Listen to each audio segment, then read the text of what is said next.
Hi friends, నేను మీ సీతామహాలక్ష్మి. ఈనాటి కథలకి స్వాగతం.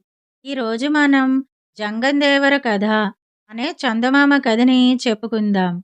అనంగా అనంగా ఒక ఊరు. ఆ ఊళ్ళో ఒక బీద జంగందేవర ఉండేవాడు. అతను ప్రతిరోజు పొద్దున్నే లేచి స్నానం చేసి ఒంటి నిండా విభూది రేఖలు పెట్టుకుని ఊళ్ళో భిక్షాటనకి పోయి ఆ వచ్చిన దాంతో పొట్ట నింపుకుని జీవిస్తూ ఉండేవాడు. ఆ ఊరికి ఒక రాజు ఉన్నాడు. పాపం ఆ రాజుకి ఎంతకాలానికి పిల్లలు కలగలేదు. చివరికి ఎన్నో పూజలు, నోములు, వ్రతాలు చెయ్యగా చెయ్యగా అతనికి ఒక కొడుకు పుట్టాడు. ఆ రాజు సంతోషానికి అంతులేదు. పెద్ద విందు ఏర్పాటు చేసి ఆ ఊళ్ళో అందరినీ పిలిచాడు. విందు పూర్తయింది. రాజుగారికి ఒక పెద్ద తోట కూడా ఉంది. అందులో రకరకాల పళ్ళ చెట్లు, రకరకాల పిట్టలు ఉన్నాయి. విందుకు వచ్చిన వారితో ఆ రాజు, "ఆ తోటలో మీకు ఎవరికి ఏది కావలిస్తే అది పట్టుకుపోండి" అన్నాడు. ఇంకేం, ఒకరు మామిడి చెట్టున ఉన్న కాయలన్నీ రాల్చుకున్నారు. మరొకరు ఒక సపోటా చెట్టున ఉన్న కాయలన్నీ కోసుకున్నారు. ఇలా అందరూ ఎవరికి కావలసినవి వారు తీసుకుపోయారు. ఇక మన జంగందేవర ఏం చేశాడో తెలుసా? ఆ తోటలో ఒక కొంగపిల్ల కనిపించింది. దాన్ని తీసుకుని ఇంటికి వెళ్ళి పెంచుతున్నాడు. కొన్నాళ్లు గడిచినాయి. కొంగపిల్ల పెరిగి పెద్దదయింది. అప్పుడు మన జంగందేవర దాని మెడకి ఒక చిన్న రాయి కట్టి ఎగరేశాడు.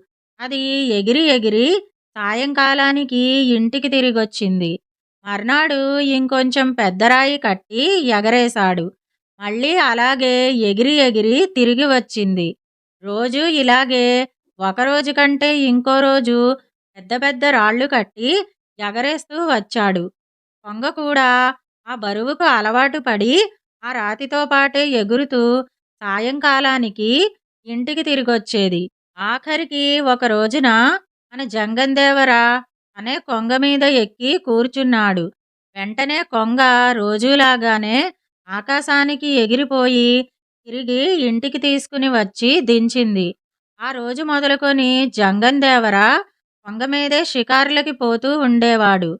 ఒక రోజున మన జంగందేవర మామూలుగా స్నానం చేసి ఒంటి నిండా విభూది రేఖలు ధరించి కొంగ మీద ఎక్కి షికారుకు బయలుదేరాడు. అది అలా పోతూ పోతూ ఉండగా ఒక ఊరు వచ్చింది. ఆ ఊరి రాజుగారి మేడ మీదుగా కొంగ ఎగరసాగింది. సరిగ్గా అదే సమయాన్న ఆ రాజుగారి కూతురు మేడ మీద తలార్చుకుంటూ ఉంది. ఆకాశాన వస్తున్న మన జంగందేవరని చూసింది. ఒంటి నిండా విభూది రేఖలు అవి చూసి కైలాసం నుంచి శివుడే దిగి వస్తున్నాడనుకొని నమస్కారం చేసి మేడ మీదికి దిగమని కోరింది. వెంటనే మన జంగందేవర దిగాడు. "తమరెవరో తెలుసుకోవచ్చా? చూడబోతే తమరు పరమశివునిలా ఉన్నారే" అని అడిగింది రాజు కూతురు. "అవును, నేను పరమశివుణ్ణే. భూలోకంలో సంచారం చేద్దామని కైలాసం నుంచి వస్తున్నాను" అని బొంకాడు జంగందేవర. "అలాగైతే మీరు నన్ను వివాహమాడాలి. మిమ్మల్ని తప్ప ఇంకొకరిని పెళ్లి చేసుకోను" అని పట్టుబట్టింది రాజు కూతురు. "సరే, అలాగే. మళ్ళీ రేపు ఇదే వేళకు వస్తాను. ఈలోగా నీ తల్లిదండ్రులతో చెప్పి సిద్ధంగా ఈ మేడ మీదనే ఉండు. నేను వచ్చి నిన్ను నాతో పాటు తీసుకుపోతాను" అని చెప్పి జంగందేవర తిరిగి కొంగ మీద ఎక్కి ఇంటికి వెళ్ళిపోయాడు. ఈ సంగతంతా రాజు కూతురు తల్లిదండ్రులకు చెప్పింది. "పరమశివుడేమిటి కైలాసం నుంచి దిగిరావడమేమిటి? ఒకవేళ వచ్చినా కూడా నిన్ను పెళ్లాడటమేమిటి" అని రాజు ఎంతో ఆశ్చర్యపోయాడు. "కాదు, రేపు ఇదే వేళకి మనం అందరం మన మేడ మీద వాలి. అప్పుడు మీ కళ్ళతో మీరే చూస్తారు నేను చెప్పింది నిజమో అబద్ధమో" అంది రాజు కూతురు. "సరే, అలాగే చూద్దాం" అని రాజు ఈ సంగతి ఊళ్ళో చాటింపు వేయించాడు. తెల్లారేసరికల్లా ఊళ్ళో జనాభా అంతా ఈ వింత చూద్దామని రాజుగారి మేడ చుట్టూ మూగారు. రాజు, రాణి తమ కుమార్తెతో మేడ మీద పరమశివుని రాక కోసం కాచుకుని ఉన్నారు. ఇంతలో మన జంగందేవర రోజు కంటే ఇంకా ఎక్కువగా విభూది రేఖలు ధరించి ఒక చేత్తో త్రిశూలం, మరో చేత్తో కత్తి పుచ్చుకుని కొంగమీద మేడపైగా వచ్చాడు. రాజు రాణి సంతోషం పట్టలేక స్వామీ దిగిరండి అని ఆహ్వానించారు. మన జంగందేవరికి కూడా ఎక్కడలేని సంతోషం కలిగింది. ఆ సంతోషంలో తన చేతిలో ఉన్న కత్తిని దర్జాగా అటూ ఇటూ తిప్పాడు. కొంగకి చేపలంటే ఇష్టం గదూ! ఆ ఎండకు కత్తి తళుక్కుమని ఒక చేపలా కనిపించింది కొంగకి. దాన్ని పట్టుకుందామని కొంగ గబుక్కున మెడ ముందుకు చాపింది. ఇంకేముంది, పదునైన ఆ కత్తి తగలగానే కొంగ మెడ కాస్త తెగిపోయింది. దాంతో మన టక్కరి జంగందేవర హరహరా అంటూ మేడ మీదికి పడి ప్రాణాలు విడిచాడు. వచ్చిన వాళ్ళంతా జంగందేవర చేసిన మోసం గ్రహించి మోసానికి తగిన శాస్తి జరిగిందనుకుంటూ ఎవరిళ్లకు వాళ్ళు వెళ్ళిపోయారు. మనము మన ఇంటికి వచ్చాం. ఇదండి జంగందేవర కథ అనే చందమామ కథ. ఇప్పుడు మరో కథని కూడా మనం చెప్పుకుందాం. కొంగమెడ అనే చందమామ కథని చెప్పుకుందాం. భగవానుడు మొట్టమొదట ఈ ప్రపంచాన్ని సృష్టించినప్పుడు ఇప్పుడు మనం చూచే పక్షులు, చెట్లు ఈ మోస్తరుగా ఉండేవి కావు. ఆ స్వరూపాలే వేరు. చెట్లు, చేమలు సృష్టి ప్రారంభంలో పొడవుగా మేఘమండలాన్ని తాకుతూ ఉండేవి. అవి అంత పొడవుగా ఉండడం వల్ల మనుషులు, జంతువులు మసలడానికి ఇబ్బందిగా ఉండేది. మరి మనుషులు, జంతువులు అటూ ఇటూ మసలకపోతే తిండి దొరికేది ఎట్లా? పోతే చెట్లెక్కి కాయలు, పండ్లు కోసుకుందామంటే అవి మేఘమండలాన్ని తాకుతూ పొడవుగా ఉండడం చేత అసలే వీలు లేకపోయేది. ఆకాశమంత ఎత్తున ఉండే పండ్లు ఎవరు అందుకోగలరు?